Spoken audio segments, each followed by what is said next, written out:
Hi.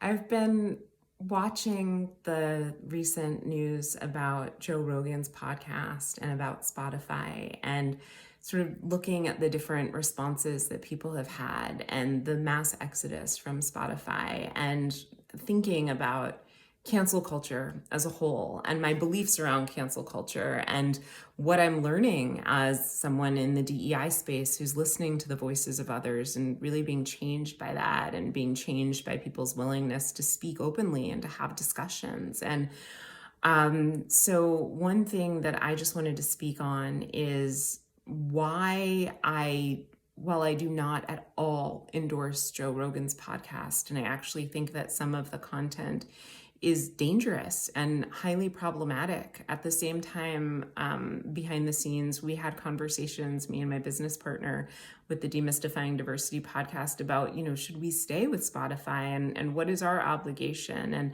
And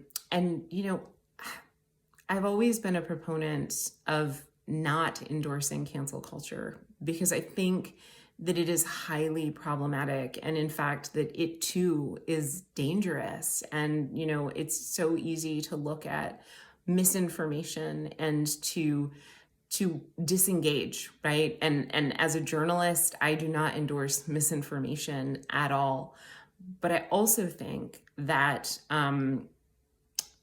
that for certain people to take an active stand against an organization that is allowing for someone to have their voice heard while also being willing to put up disclaimers, around that. I think that we get into dangerous territory when cancel culture abounds, because what it does is it drives all the isms and the phobias underground, and it creates a scenario where people really get to spew their hate speech elsewhere, and where people also feel empowered and emboldened by being silenced, right? To start saying even more egregious things, and it disengages individuals from conversations that need to be had. And so we made a decision behind the scenes to keep our podcast on Spotify and on all the other platforms that we're a part of, not because we endorse some of the content that is produced there, because absolutely, I want to be clear, I do not endorse Joe Rogan's podcast. And at the same time, I don't endorse cancel culture. And I think it's dangerous. And I think we can look at what is happening in society and attribute a lot of the hate speech that's being spewed, a lot of the sort of more underground networks of communication that are out there, to this disengagement from conversation and this unwillingness to reach across the aisle between political parties, between points of views and perspectives that personally I believe are egregious, and have meaningful and engaged conversations. And so one thing that I really want to invite people to do is to engage with me. Like, let's have a conversation. Let's talk about cancel culture. Let's talk about why I believe that it's not a good thing, and that sometimes what that means for me is being willing to stay engaged even when it's uncomfortable, even when I don't agree with the perspectives, but to look at how can I responsibly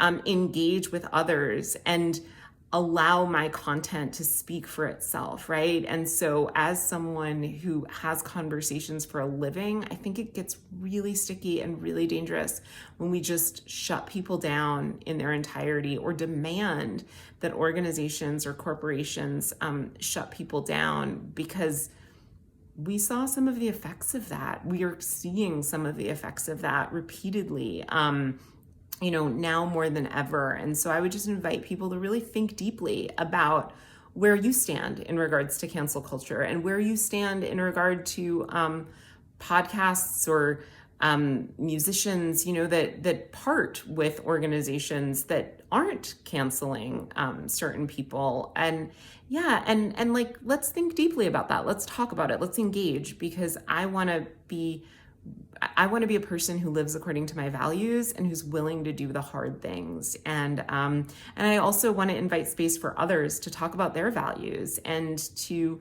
have meaningful and open and instructive conversations around that. And I certainly invite people to change my mind.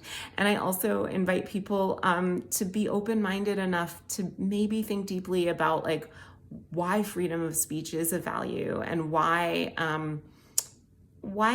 it might be beneficial not to want to shut people down and close doors, and how, you know, maybe leading with love and leading with empathy is the harder path, but it's also the more worthwhile path. So thank you so much for listening to my thoughts. Can't wait to hear yours, and have a great and wonderful and healthy and productive week. And hopefully you are sharing authentically your thoughts and feelings and viewpoints, and being listened to.